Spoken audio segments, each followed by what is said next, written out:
En fait, elle ne cesse d'empirer, elle va encore empirer parce que les causes structurelles de cette situation demeurent, à savoir le pouvoir des bandes armées qui s'étend dans un contexte de crise économique, de crise sociale et d'impasse politique. Or, le pouvoir de ces bandes armées, il bénéficie d'une impunité totale et de complicité au sommet de l'État et au sein de la classe d'affaires du pays. Quel est le quotidien des habitants de Port-au-Prince aujourd'hui, celui d'une vie sous la menace permanente, hein? C'est ce que dit d'ailleurs ce rapport de l'ONU de mars, hein. Oui, l'ONU estime que près de la moitié de la population de la capitale est directement confrontée à la violence. Donc c'est des stratégies quotidiennes et quotidiennement revues pour se déplacer. C'est des centaines d'écoles qui ne fonctionnent pas. C'est des hôpitaux qui ne fonctionnent pas ou qui fonctionnent au ralenti. C'est la pénurie d'essence et donc d'électricité. C'est des stratégies de survie avec la peur et le stress d'être enlevé, d'être tué, d'être pris dans des affrontements de bandes armées qui encore ce week-end ont affecté 5 quartiers de Port-au-Prince. Donc c'est une situation d'autant plus catastrophique qu'elle empire et qu'on ne voit pas de solution à court terme.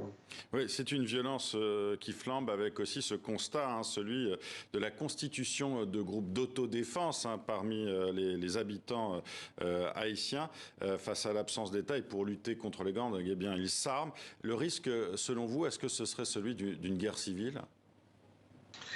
Mais ce n'est pas une guerre civile, c'est une guerre contre la population, une guerre qui n'est pas son nom, et une guerre qui bénéficie de l'indifférence et la complicité de ce gouvernement, et un gouvernement malheureusement soutenu par l'international. Donc on est déjà dans une situation de guerre, mais pas d'une situation de guerre où ce serait la population deux groupes de la population qui s'affrontent, sinon des groupes armés qui bénéficient d'un accès facile aux armes et à des financements et des complicités politiques et économiques importantes.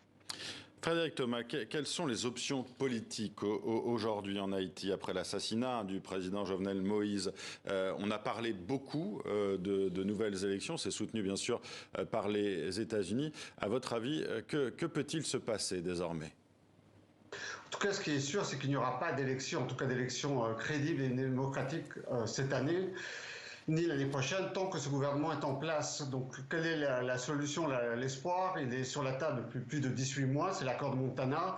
C'est un large accord qui réunit l'ensemble des organisations sociales, les syndicats, des églises, des mouvements de femmes, des mouvements paysans, et qui appelle à une transition de rupture pour essayer de casser le lien entre la classe politique et la classe du secteur des affaires avec ces bandes armées et de pouvoir combattre et de mettre en place les conditions pour assurer une transition.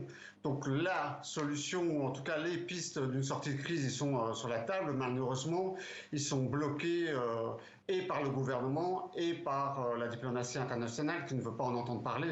Et pour quelles raisons, à votre avis, la diplomatie internationale ne veut pas en entendre parler de cette solution?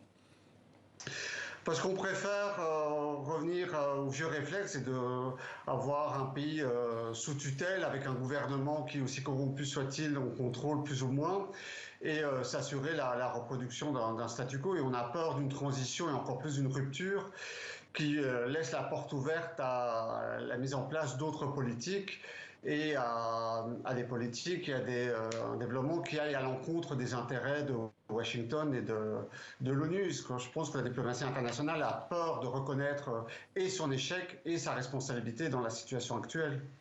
Il y a la question aussi évidemment de l'humanitaire face à cette violence. Que font les ONG? Elles sont en fuite aussi, elles partent, elles quittent le territoire haïtien? Une grande partie est partie, une autre reste active, mais elle reste active dans des conditions très difficiles parce qu'elle doit négocier son passage avec les bandes armées.